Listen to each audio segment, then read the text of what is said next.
I will never forget that first night after the wedding. It was lightly raining. The droplets tapped against the glass roof of the balcony, like background rhythm to an unwritten melody I had been imagining in my head for months.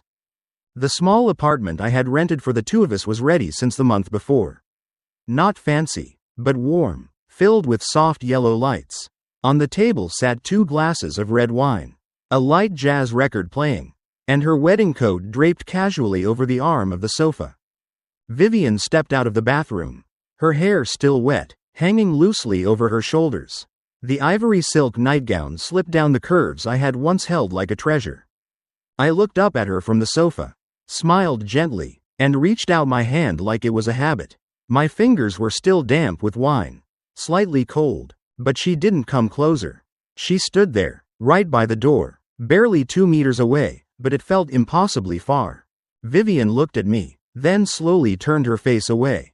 "Micah, I'm tired," she said, softly, flatly. I froze for a moment, then quickly nodded. "I understand. Today must have been exhausting." She climbed into bed and turned her back to me.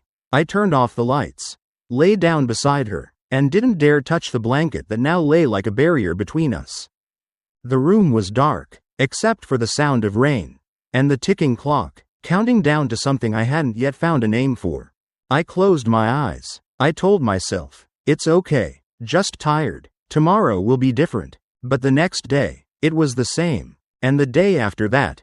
We had been married for a week. A week without touching each other. A week where I no longer felt the warmth of my wife. A week where every time I reached out to her in the night, she pulled away, curling into herself like a frozen statue. I started to wonder, did I do something wrong? Did I rush this? I tried to talk to her. Asked the simplest questions like, "Are you okay? Is there something stressing you out?" But all I ever got was, "No, I'm fine. Don't worry." And then she'd dive back into her phone. The texts, the calls, the expressions I never saw when she was with me. She smiled, but not at me, at someone on the other end of the screen. She tilted her head, typed fast, and locked her screen the second I got close. One time I asked, "Who are you texting?" She replied without even looking up, "Work." Just one word, clear, cold. I started to notice more. Every time I got home, she was getting ready to go out. To the market, the store, meeting friends. But she never brought anything back. And I never heard any names or met anyone. One day, I came home earlier than expected.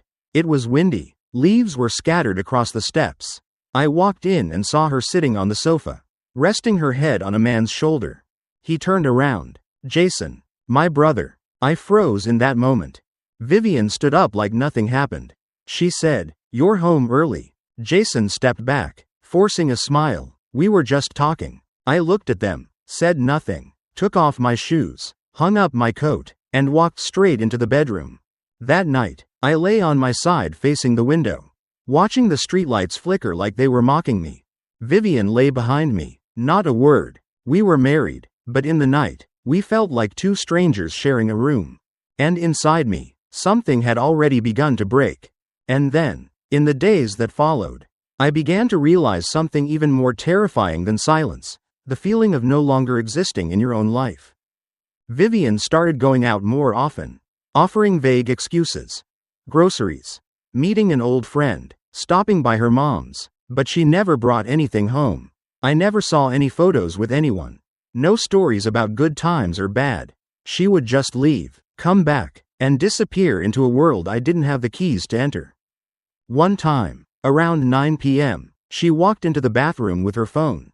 I was lying in bed, reading, the soft yellow light casting shadows across the ceiling. Then suddenly, I heard her voice, whispering. Not loud, but enough for me to catch one line that made my heart skip a beat. "Just wait a little longer." I didn't know who she was talking to, but what kept me awake that night wasn't the words, it was her tone when she laughed. A different tone, softer, gentler, like someone who was happy, but not with me. The next morning, I got up earlier than usual, made coffee for 2, placed her cup on the table like always. But that day, Vivian didn't come down. When I knocked on the door, she just called out, "I'm not feeling great, gonna skip breakfast." I sat alone. The kitchen felt cold. The wall clock ticked away the seconds. Her cup of coffee sat beside mine, growing cold without either of us noticing. Sometimes, I told myself maybe I was overthinking it, that everyone needed time to adjust after the wedding. But the anxiety in me wasn't something reason could explain away anymore. It was a heavy stone lodged in my chest, growing weightier with every passing day. And then, what I feared most came out, blatant, bare, and worse than I ever imagined. One night, Vivian fell asleep without locking her phone. I hadn't planned to look. I'd sworn to myself 100 times that I'd never be the kind of man who checked his wife's phone. But when a message pinged, and the sender's name popped up as Jay, I couldn't hold back. The message was only 2 words, all good. I stared at the screen. Jay could be anyone. But my heart already knew. Because Jay was probably Jason. I sat there, one hand holding the phone, the other gripping the edge of the table so tight my knuckles turned white. My heart wasn't pounding anymore, it had gone completely still. Not out of shock, but from the cold, quiet death of trust. Her. The woman I used to kiss on the forehead every night. The one I promised to walk through life with, she was the one who sent those words. So calculated, so cold, like I was nothing more than a target in her game. And Jason? My little brother, the one I once paid off debt for. The one I sold my car to help when he was drowning. Now standing by her side, using the trust I gave him to mock me behind my back. I laughed, not because anything was funny, but because if I didn't laugh, I would have screamed like a man losing his mind. They didn't just betray me. They teamed up, they planned it, they held hands and stomped on my heart. One calculated step at a time, like a play they had rehearsed long before the wedding. And me? I was the idiot on stage, playing the role of the happy husband, while everyone backstage already knew how it would end. I loved with everything I had. I trusted with my whole heart. But them? They just needed me to fund their twisted little performance. The next morning, when she left early, saying she had plans to meet a friend at a cafe across town, I decided to do something I might regret forever, but if I didn't, I'd never sleep peacefully again. I followed her, stayed just far enough behind. The streets were quiet, the sun was gentle, but instead of turning toward the city center like she said, her car headed the opposite direction, out to the suburbs, where only a few small shops and an old park remained. She stopped the car. Another car was already there, waiting. Jason stepped out. They didn't speak. They just looked at each other and then hugged. Not the kind of hug you give a friend, but a full-bodied embrace, with breath, and closeness, and secrets. I stood 2 blocks away. The wind brushed across my face. My hands gripped the steering wheel so tight the veins popped. I didn't cry. I didn't scream. But something inside me collapsed. The home I had built, the wife I had chosen, the younger brother I had protected, all of it turned out to be a rigged game. And I was just a misplaced pawn. Since that night I saw Vivian and Jason on the couch, I hadn't been the same.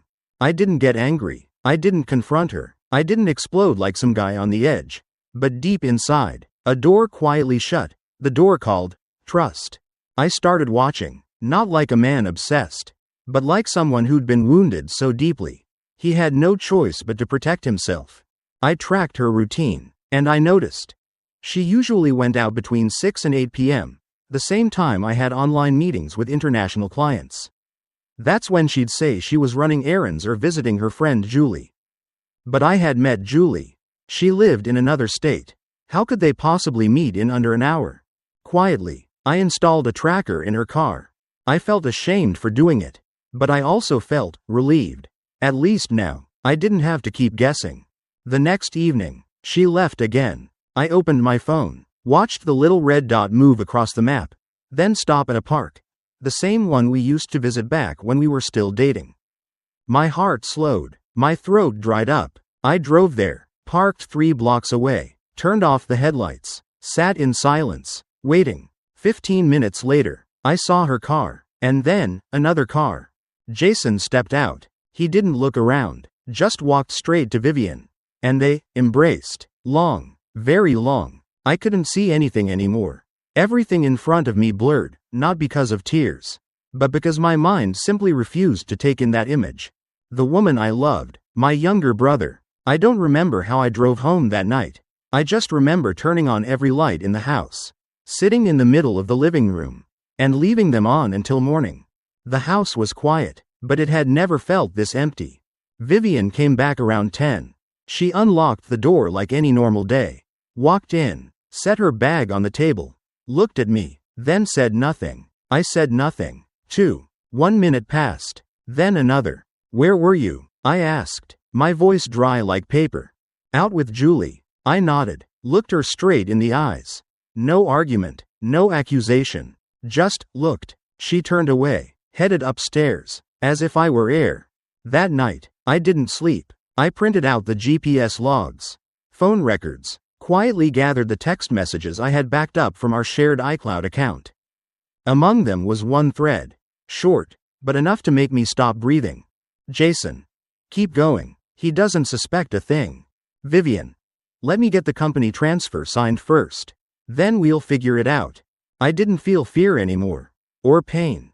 Just cold. Not the cold that comes from weather, but the kind that creeps in when you realize you've been betrayed, not just by the woman who shared your bed, but by the last blood relative you thought you could still trust. I hired a lawyer, an old friend, Greg. Smart, discreet, sharp enough to know this wasn't just a divorce.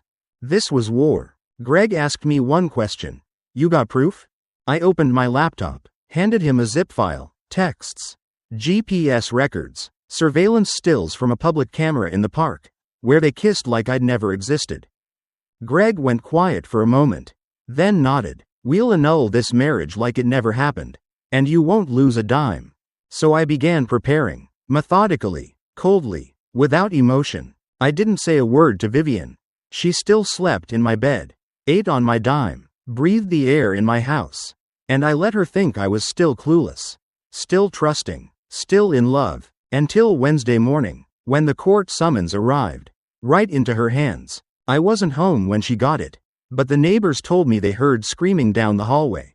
Vivian called me over 20 times, then sent messages. Micah, what are you doing? We can talk about this. Please don't make it a big deal.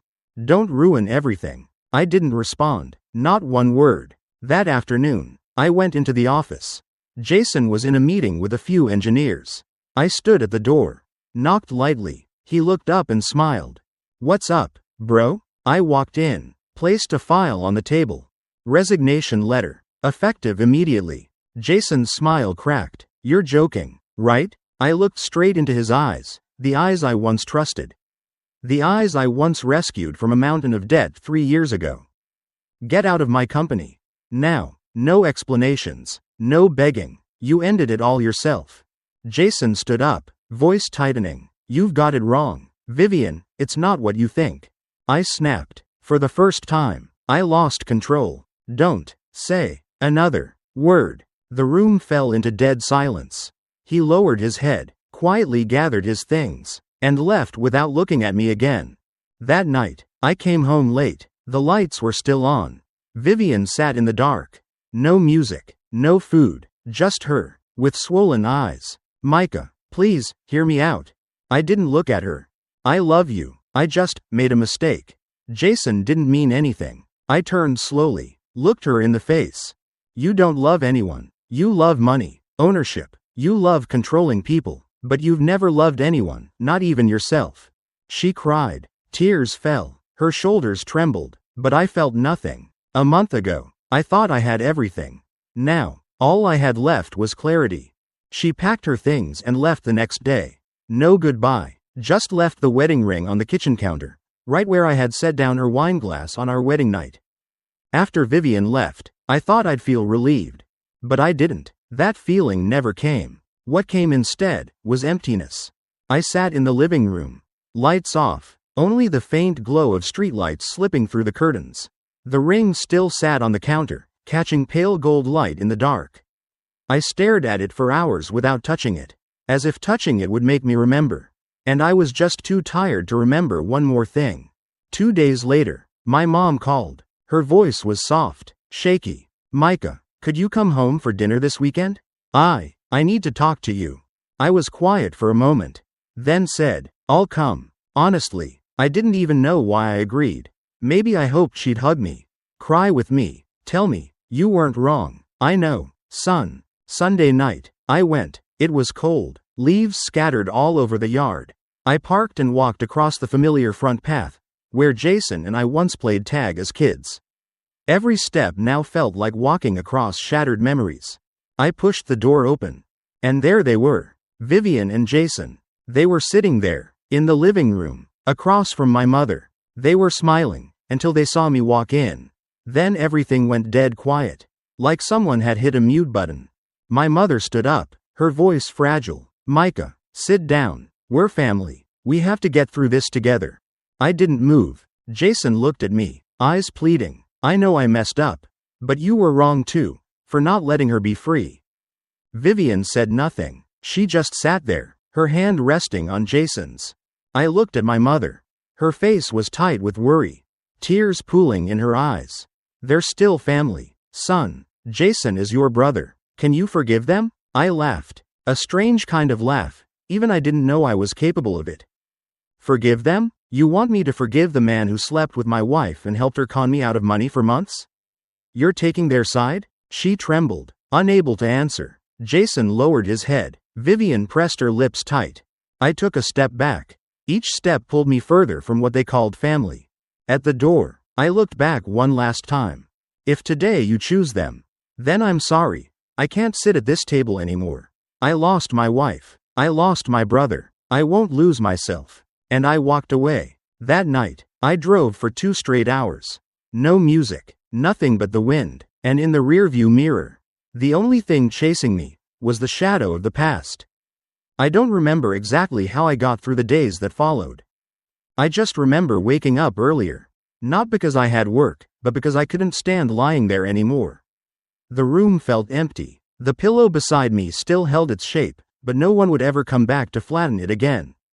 Each morning, I sat in the kitchen, making myself a cup of black coffee. No sugar, the kind I used to drink with Vivian. She liked hers with milk and honey. I didn't, but I learned to drink it her way, just to match. Now, I went back to the old bitterness. Strangely, it didn't taste bitter anymore. Sarah, my former assistant, was the first person to step into my life after the storm. She didn't ask too many questions, didn't pity me, just dropped by sometimes with a bag of breakfast and a simple, "Have you eaten?" One morning, she left a sticky note on my desk. Handwritten, just one line. Everything passes, if you allow yourself to move forward. I read it, set it down, and cried. For the first time since everything happened. Not out of anger, but because for the first time, I felt whole enough to feel anything at all. I stopped checking Jason's socials. Stopped reading Vivian's posts. I didn't return to my mother's house.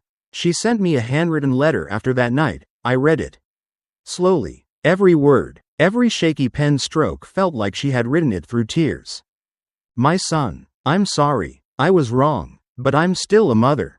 I just wanted to hold onto my youngest child, even if he was wrong. I don't know how to be right when my sons stand at the edges of a blade. If you never want to see me again, I understand, but I'll always wait. The door's open. The kitchen light stays on.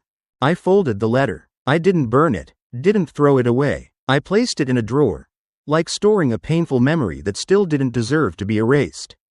One evening, I drove out to a small hill where Vivian and I had once gone for a picnic. Early in our relationship, the sky was blue, the grass golden, a light breeze stirred the trees. I sat on the hood of my car, staring out at the city in the distance, the place where I'd lost so much. I asked myself, if I could go back, would I do it differently? The answer was, no. I loved with all I had. I trusted. I kept my vows. I wasn't the one who broke them. And only when I accepted that, did I finally realize. To move forward, I didn't have to carry everything. Only what I had learned.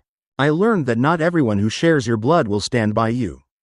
I learned that love can't survive on one person's effort alone. And I learned that peace doesn't always come from being loved. Sometimes it comes from standing back up on your own, and not collapsing. That night, I came home, sat in the dark for a while, then turned on the kitchen light, boiled water, made myself a cup of ginger tea.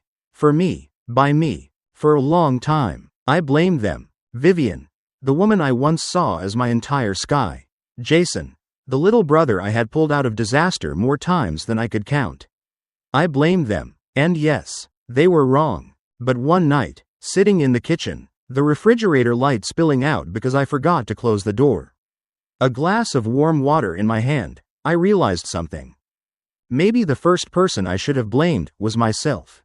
I had been blind. I saw every sign, the distant looks, the late-night texts, the way she sat beside me but felt miles away. I saw it all, but I did nothing. I pretended not to notice. Pretended everything was fine, because I was afraid. Afraid to lose. Afraid to admit that this marriage was a con. Afraid to face the truth that sometimes, no matter how hard you try, some things can't be saved. I believed in love, naively, blindly, like a kid falling for the first time, forgetting that adults can be more ruthless than anything in this world. I loved her with everything I had, so much that I forgot to love myself. I gave her everything, time, money, trust, only to spend a month in silence, lying next to someone I called my wife, feeling like I was sleeping beside a wall. And I let it happen. I didn't walk away sooner. Didn't ask harder questions. Didn't protect myself the way a man should. I made myself a victim. A quiet one. A foolish one. And that was what hurt the most. Not that she betrayed me. Not that Jason stabbed me in the back. But that I let them do it for far too long. When I still had the choice to walk away. I had abandoned myself. I didn't realize that sometimes, it's not about trying harder, it's about getting up and walking out of the burning room. I stood in the fire too long, just to hold onto a dream that had turned to ash long ago. Now, I know better. I don't know if I'll ever be able to love someone again. I don't know if, someday, standing in front of someone new, I'll have the courage to open up, or if I'll just smile politely. Take a step back, and walk away. I used to believe love could save everything. But now I understand, love alone doesn't save anyone, not without loyalty, kindness, and a little courage not to betray. I'm not bitter. I don't want revenge. I'm just tired. But even in that exhaustion, I chose to stand up, knees scraped, heart still healing. I chose to start again, not to prove anything to anyone, but to be able to look at myself in the mirror without shame. Life, in the end, is a series of breaking and rising. I won't forget that lesson. I'll never forget it. But if you ask me, after everything, do you still believe in love? I'll say, I'm not sure. But I won't lock my heart forever. Because I know, somewhere in this world, there are still good people. People who won't betray you. Who won't twist the truth. Who won't treat love like an experiment. And if that day ever comes, I hope I'm healed enough to welcome them, with a heart that may have been shattered, but still wants to love.